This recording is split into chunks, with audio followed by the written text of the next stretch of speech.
Welcome back to my channel. ഇന്ന് നമുക്ക് ഈദുൽ ഫിത്തർ സ്പെഷ്യലായിട്ടൊരു സേമിയ പായസം എങ്ങനെ ഉണ്ടാക്കാമെന്ന് നോക്കാം.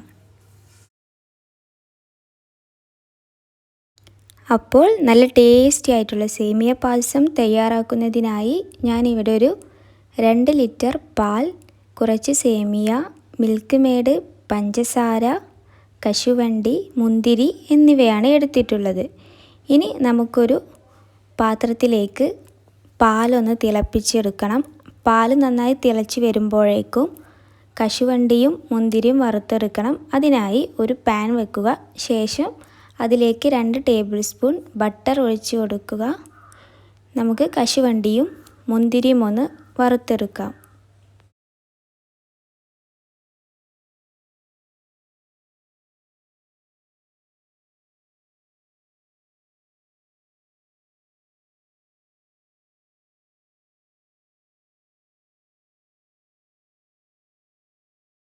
കശുവണ്ടിയും മുന്തിരിയും എല്ലാം വറുത്തെടുത്തിട്ടുണ്ട്. നമ്മളുടെ പാൽ നന്നായി കുറുക്കിയെടുക്കണം. ആദ്യം നമ്മൾ ഹൈ ഫ്ലെയിമിൽ വെച്ച് തിളപ്പിച്ചതിന് ശേഷം മീഡിയം ഫ്ലെയിമിലിട്ട് നന്നായി ഒന്ന് കുറുക്കിയെടുക്കുക. ഏകദേശം ഒരു 10-15 മിനിറ്റിന് മേലെ പാൽ കുറുക്കിയെടുക്കണം. മീഡിയം ഫ്ലെയിമിൽ വേണം ചെയ്യാനായി.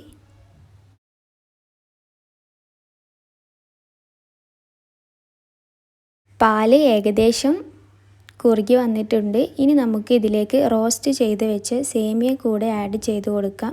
എന്നിട്ട് നന്നായി ഒന്ന് മിക്സാക്കി മീഡിയം ഫ്ലെയിമിൽ സേമിയ കുറച്ച് നേരം വേവിച്ചെടുക്കുക. 15 മിനിറ്റ് 20 മിനിറ്റ് അടുത്ത് സേമിയ വേവാൻ ടൈം എടുക്കും. കുറച്ച് ഉപ്പ്, ഏലക്ക പൊടി കൂടെ ഞാൻ ഇതിലേക്ക് ചേർത്ത് കൊടുത്തിട്ടുണ്ട്.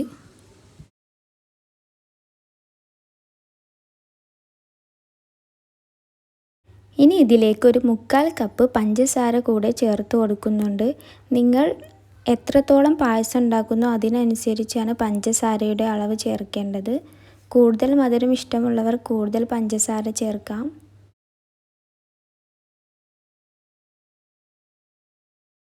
പായസം ഇവിടെ നല്ലപോലെ കുറുകി വന്നിട്ടുണ്ട്. ഇനി നമുക്ക് ഇതിലേക്ക് കുറച്ച് മിൽക്ക് മേഡ് കൂടെ ചേർത്ത് കൊടുക്കാം. ഞാനിവിടെ ഇത്രത്തോളം മിൽക്ക് മേഡ് ഇതിലേക്ക് ചേർക്കുന്നുണ്ട്. ഇതൊന്ന് മിക്സാക്കിയതിന് ശേഷം നമുക്ക് ഫ്ലെയിം ഓഫ് ചെയ്ത് വെക്കാം. അപ്പോൾ നല്ല കിടിലൻ സേമിയ പായസം ഇവിടെ റെഡി ആയിട്ടുണ്ട്. നിങ്ങളെല്ലാവരും ഒന്ന് ട്രൈ ചെയ്ത് നോക്കണം. നിങ്ങളുടെ അഭിപ്രായം കമൻറ്റ് ബോക്സിൽ അറിയിക്കുക. ഈ വീഡിയോ നിങ്ങൾക്കിഷ്ടമായെങ്കിൽ ഫമീസ് വേൾഡ് സബ്സ്ക്രൈബ് ചെയ്യാൻ മറക്കരുത്. ലൈക്ക് ചെയ്യുക, ഷെയർ ചെയ്യുക. താങ്ക്